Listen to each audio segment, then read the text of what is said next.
Olá, e aí, tudo bem com vocês? Espero sinceramente que sim.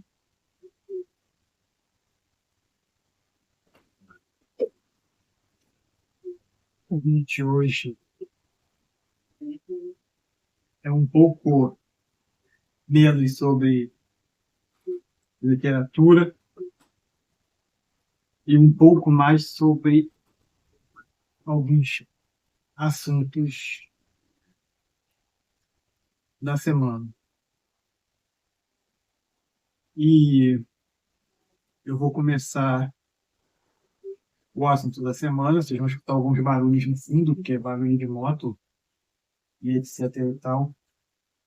E vou começar o assunto falando sobre racismo, racismo inverso. A semana que passou eu vi um, um vídeo aqui no YouTube, no canal, não vou mencionar o canal, não vou mencionar a pessoa que fez o comentário esdrúxulo, mas uma coisa que é preciso deixar claro é que não se pode justificar um erro com outro erro ainda maior. A pessoa que fez o vídeo estava comentando sobre a análise literária de um crítico e em um momento específico da sua fala ele falou e se fosse inverso, né? No sentido de que e se as pessoas de pele preta, as pessoas pretas fizessem racismo com as pessoas brancas. Ele tentou inverter a situação. O vídeo em questão o vídeo em questão tratava do assunto que eu já falei antes, né? Ele estava fazendo a leitura de uma crítica literária. Esse crítico literário estava falando sobre a obra O Avesso da Pele, que ele não gostou da obra. Tudo bem não gostar da obra, ninguém é obrigado a gostar de absolutamente nada. Criticar a obra, eu acho que é uma coisa que todas as pessoas podem fazer.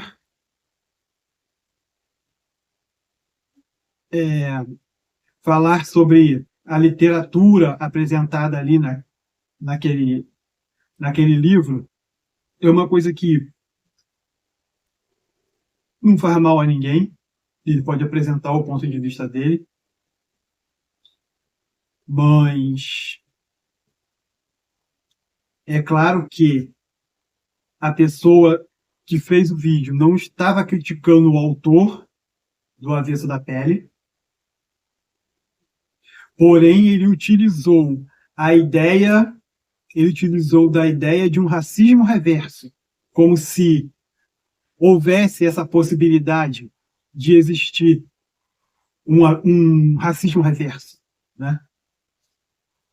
Que foi uma coisa assim que me deixou extremamente chocado, porque apesar de eu não ter a pele preta, meu pai era preto.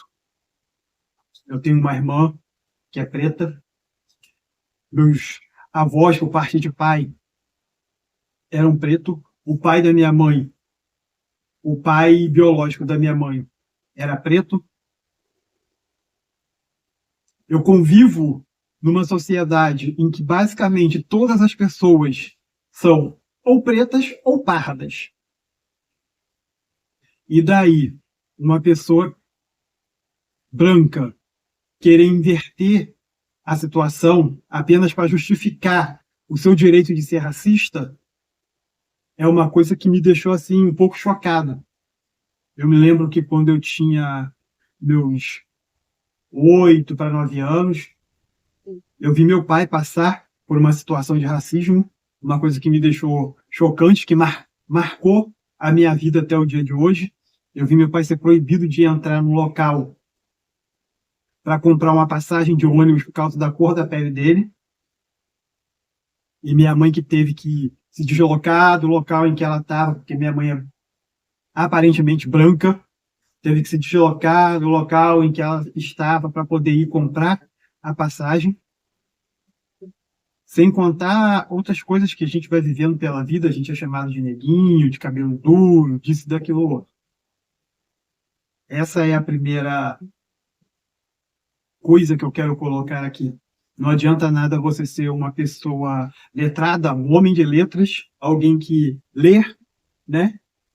Alguém que lê e tem uma consciência, um pensamento tacanho, uma coisa do século XVIII. Não comporta mais no século XXI. Eu sei que às vezes acontecem uns exageros, porém, todo exagero tem seu fundo de verdade. Aquilo não surgiu do nada. Então, não usem a ideia de um racismo reverso para justificar o seu direito de ser racista, porque isto é inviável. E, de acordo com a Constituição Federal, racismo é crime. E é crime inafiançável. Então, antes de falar qualquer coisa em relação à cor de uma pessoa, antes de você emitir uma opinião, certifique-se de que essa sua opinião ela não vai ofender o direito da outra pessoa. Porque eu me senti ofendido. Esse foi a pauta, a primeira coisa a falar nesse vídeo. Eu já tinha feito um outro vídeo, eu falei um monte de palavrão, fiquei tão chocado com a situação, mas aí depois eu pensei e tirei o vídeo do ar, excluí o vídeo. Xingar, berrar, bater na mesa, isso não vai levar ninguém a lugar nenhum. O diálogo é a melhor ferramenta. E quando a pessoa se recusa a dialogar, o que, que a gente faz? A gente segue o conselho do apóstolo Paulo, a gente se afasta da pessoa. É melhor para ela e melhor para a gente, para nós mesmos. Né? O segundo, uma moto. O segundo assunto que eu disse que eu ia falar nesse vídeo é sobre o quê? Até esqueci. Eu fiquei tão envolvido com esse negócio meu programa de não anotar as coisas que eu vou falar. Fiquei tão envolvido, eu tenho ficado, tô tão pensativo esses dias com relação a esse vídeo, a essa fala dessa pessoa que quando eu pego para falar é como se fosse tomado, assim, eu me sinto tomado por isso. Outra coisa, outro assunto que eu ia falar foi pro saco. Se eu lembrar, eu falo. Vou falar aqui, então, muito rapidamente do livro que eu estou lendo, que eu continuo lendo, que é A Viagem de Theo. É um big calhamaço, é um livraço, um livro muito maneiro, muito bom. Já fiz vídeo falando sobre ele. Eu até queria fazer um diário de leitura, comentando cada capítulo, mas é melhor fazer tudo numa resenha só, num momento só. Fugiu o assunto. Bom, então não vou me estender, não vou ficar aqui forçando minha mente, não. Eu tô com a mente meio tomada com esse assunto aí. Esse assunto do racismo reverso. Eu creio que é isso. Até o próximo vídeo. Fui. Voltei. Vou ter que dar uma editada. O segundo assunto é essa questão de nós comprarmos as coisas e de nós não recebermos. Alguns dias atrás, domingo passado, eu participei de uma live que foi muito maneira, do Dimensão Literária, uma live show de bola, gostei pra caramba, é sempre muito animado lá. E em um dos meus comentários, e uma das perguntas dele foi sobre o que vocês compraram no App Day, alguma coisa assim. Aí eu coloquei lá assim, não comprei nada. Eu coloquei a Amazon na justiça. Aí ele falou assim, mas aí também já é... Não, aí também já é demais, como se ele não tivesse meio que acreditado do fato de eu ter colocado a Amazon na justiça. Sim, eu coloquei realmente a Amazon na justiça. Porque eu fui atrás fui me informar a respeito dos meus direitos como consumidor e eu fui orientado. Primeiro pesquisei no Gemini do Google e depois eu consultei uma advogada física, uma pessoa de verdade, de carne, osso, sangue e tudo mais.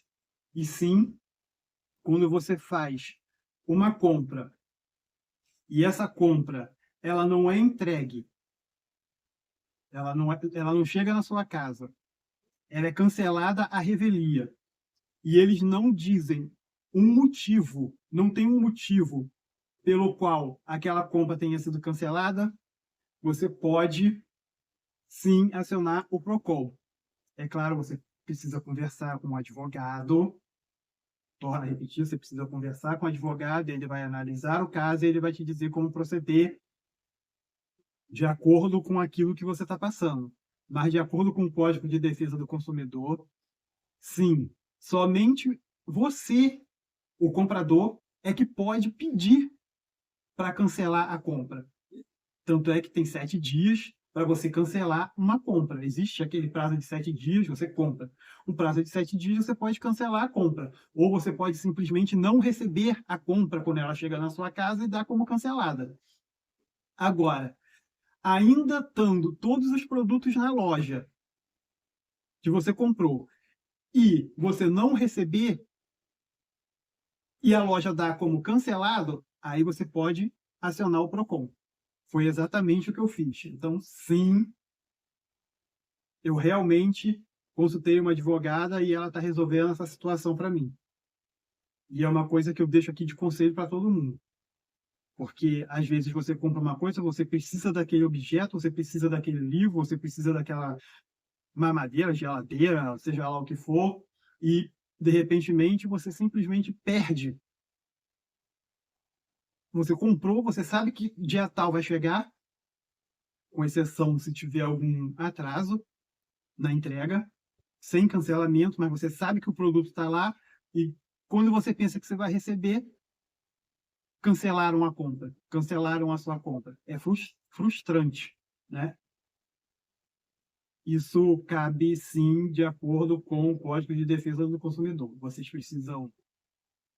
pesquisem um bocadinho mais, usa o Gemini, ChatGPT, o Copilot, quem vocês quiserem usar de inteligência artificial aí para fazer uma pesquisa rápida, dão uma estudada no assunto, consultam um advogado físico, uma pessoa que estudou, fez uma faculdade, tem diploma e tudo mais, para orientar melhor, né? Para dar mais base. E se for o caso, coloca na justiça. Porque eu acho que é uma falta de responsabilidade para com o consumidor. E também tem a questão dos Correios. Gente, o que está acontecendo com os Correios do nosso país? Já vai para quase 2 semanas que eu comprei um livro num sebo. Fui muito bem atendido pelo pessoal do sebo. Paguei tudo certinho. Eles postaram no dia seguinte, postaram no mesmo dia a compra. Eu fiz a compra, eles postaram no mesmo dia, mandaram o código de rastreamento. E já tem quase 2 semanas que o pacote com o meu livro continua na distribuidora do Correio lá em São Paulo. Gente, Qual que é o problema dos Correios? Qual que é o problema dos Correios no Brasil? Estão precisando se eles estiverem precisando de ideias para melhorar o serviço dos Correios, ó, eu estou aqui, tá? Eu tenho um monte de ideias que eu creio que são mais viáveis do que essas ideias que vêm lá de cima, porque não dá, não dá. Correio já foi sinônimo de responsabilidade. Eu adorava, quando eu era criança, eu adorava ver as correspondências chegando lá em casa. Quando chegava a correspondência lá em casa, chegava na data certinha. Quando eu fiquei maior, que eu comecei a escrever minhas cartas, quando eu mudei de cidade, eu escrevia carta para uma amiga minha, e as cartas chegavam em 3 dias, 2 dias, às vezes 2 dias, entre 2 e 3 dias eu recebia as correspondências, entende? Eu via as pessoas recebendo as coisas. Agora a gente depende do correio, a gente fica uma semana, 2 semanas, um mês, e não sou só eu que estou reclamando, não, já vi outras pessoas reclamando. Governo federal, vamos dar uma melhorada, vamos dar uma melhorada nisso aí. Descentraliza esse negócio aí, mano. Se vocês não estão conseguindo manter centralizado, descentraliza. Deixa a responsabilidade para cada estado. Cria em cada estado uma sucursal, entende, dos Correios, e cria uma agência reguladora, tipo que tem a ANAEL, a ANAC e outras mais. Porque o negócio tá feio, tá estreito. Comprei um livro que era para chegar no dia 5, hoje praticamente amanhã, né? Hoje é sábado, dia 14, esse vídeo vai no ar dia 15. Dia 15, o livro ainda não chegou. Era para chegar no dia 5. Pelo amor do Senhor Jesus. Vou tentar lembrar do terceiro assunto e já volto. Volte. Não vou conseguir lembrar do terceiro item. Eu tenho que aprender a anotar quando vier uma ideia para fazer um vídeo. Então vamos encerrar aqui o nosso vídeo. Agora nós vamos encerrar o nosso vídeo com um versículo, o final de um versículo que se encontra no Evangelho de Lucas, no capítulo 5, o versículo é 39, mas nós vamos ficar lá no finalzinho. Vou ler o versículo todo, mas o que eu quero falar é do finalzinho. 5,39 de Lucas diz assim: E ninguém, depois de beber o vinho velho, prefere o novo, pois diz: o vinho velho é melhor. Já repararam como é que a gente prefere o que foi, o passado, o que está no passado, do que o que está no presente? Já reparou como nós temos os nossos olhos voltados para o que está lá atrás? Um dos vídeos que eu já fiz aí no canal, uns vídeos aí para trás, eu falei um pouco sobre isso, né? Sobre a ideia de passado, presente e futuro. O passado já foi, o futuro é uma hipótese e o presente é o que nós temos. Por que nós temos essa mania? Por que mantemos dentro de nós essa mania de ficarmos olhando para o que passou? O passado já foi. Claro, teve muitas coisas legais no passado. Não estou aqui para dizer que não teve. Certamente teve muitas coisas legais no passado. Muitas situações interessantes. Mas foram interessantes lá. Entende? Lá. Temos que olhar para o agora. Olha o conselho de Jesus. O vinho, ninguém, depois de beber o vinho velho, prefere o novo, pois diz: o vinho velho é melhor. Nós precisamos nós precisamos abrir mão das coisas velhas, do que ficou para trás. Eis que faço nova todas as coisas. É assim que Deus diz quando ele recriar todas as coisas, né? Ele vai fazer tudo novo. Será feito tudo novo.